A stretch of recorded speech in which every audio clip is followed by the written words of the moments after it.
Oscilaciones en circuitos LC, RLC y RLC con fuente alterna.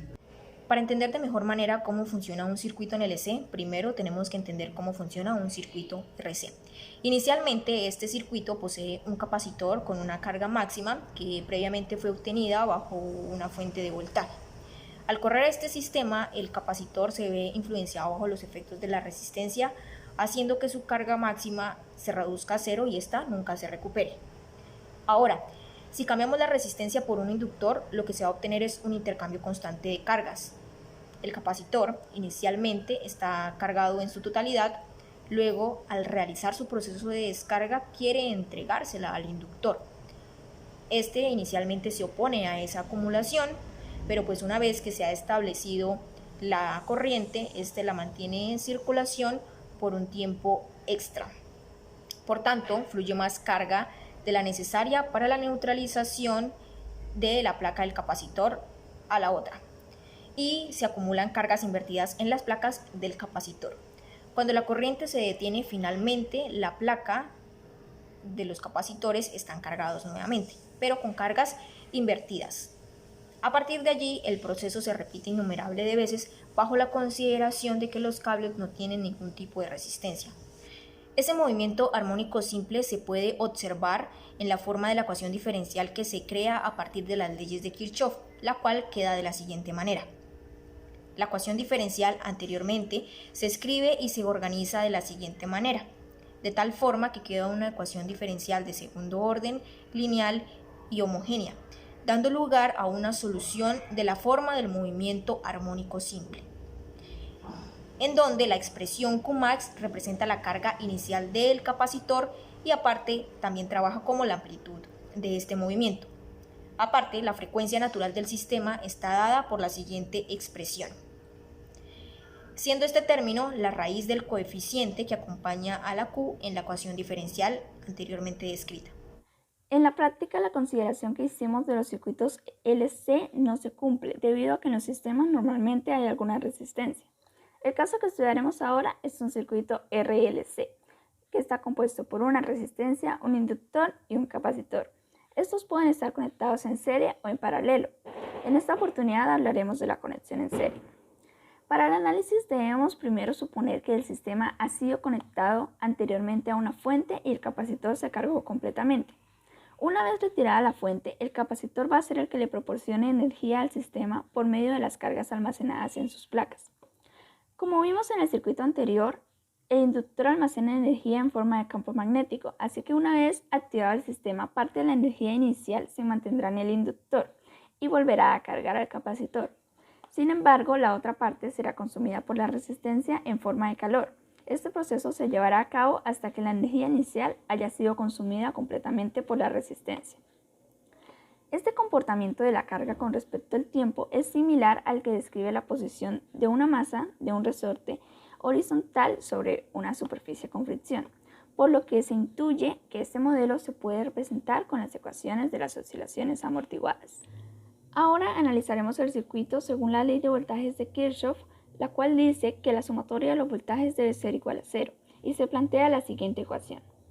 Como sabemos que la corriente es igual al cambio de la carga con respecto al tiempo, podemos reescribir la ecuación de la forma vista en pantalla, la cual tiene la misma forma que una ecuación del movimiento oscilatorio amortiguado. Por lo tanto, podemos establecer las siguientes equivalencias.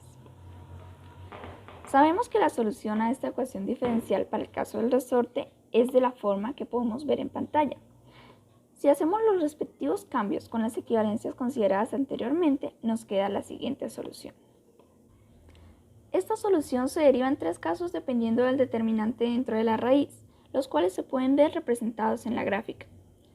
La primera es la línea roja, que representa el caso cuando el determinante dentro de la raíz es positivo, lo que nos genera un estado sobreamortiguado. En este caso, la resistencia es tal que impide por completo el paso de la corriente.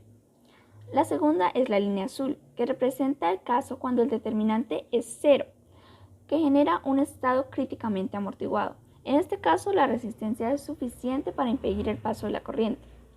Y la tercera es la línea negra, que representa el caso cuando el determinante es negativo, lo que hace que la solución tenga una parte real y una parte imaginaria. En este caso, la resistencia no impide completamente el paso de la corriente y permite que la carga oscile según una ecuación sinusoidal con amplitud decreciente. Hasta el momento, Tania y Jennifer nos han explicado que los elementos que componen un circuito dan lugar a un comportamiento propio de este, a lo que se le conoce como la respuesta natural. Ahora veremos lo que sucede cuando se le agrega una fuente alterna de fuerza electromotriz. Cuando a un sistema oscilante se le añade una fuerza impulsora, su respuesta cambia a partir de las propiedades ondulatorias de dicha fuerza aplicada, a lo que se le conoce como la respuesta forzada del sistema, ya que está sujeta a un factor ajeno. En el caso de un circuito RLC, son las oscilaciones inducidas por la fuente alterna. Para entender mejor la resolución de esta ecuación diferencial, tenemos que recordar que en un circuito eléctrico con fuente, la excitación, es decir, la fuerza impulsora, corresponde al voltaje que suministra la fuente, mientras que la respuesta es la corriente que va a circular por nuestro circuito. Esta respuesta es la unión o la suma entre la respuesta natural del circuito, propia del circuito, y la respuesta forzada, que depende de la fuente de excitación. La amplitud de la onda de la corriente es la I máxima que vemos en esta ocasión, y se puede calcular empleando la ley de Ohm aplicada a circuitos de corriente alterna. Entonces podemos decir que I máxima es igual a E máxima, o la amplitud de la fuente de voltaje, dividido por Z, que es la impedancia de nuestro circuito. Nosotros sabemos que en un circuito las resistencias disipan la energía en forma de calor. Sin embargo, no son las únicas que se oponen al paso de la corriente. Los elementos almacenadores de energía, inductores y capacitores, también ofrecen una resistencia, a lo que se denomina reactancia inductiva y reactancia capacitiva, respectivamente. De las anteriores ecuaciones podemos ver algo muy importante. ¿Qué pasaría si la reactancia capacitiva es igual a la reactancia inductiva? Bueno, si igualamos sus definiciones, veremos que esto sucede cuando la frecuencia angular de la fuente es igual al recíproco de la raíz de la inductancia multiplicada con la capacitancia. Un momento. Tania y Jennifer nos hablaron de que esta era la expresión de la frecuencia natural del circuito sin fuente. Eso quiere decir que cuando eso sucede estamos frente al fenómeno de resonancia, es decir, que la frecuencia angular de la fuente es igual a la frecuencia natural del circuito que tuviera el circuito sin la fuente.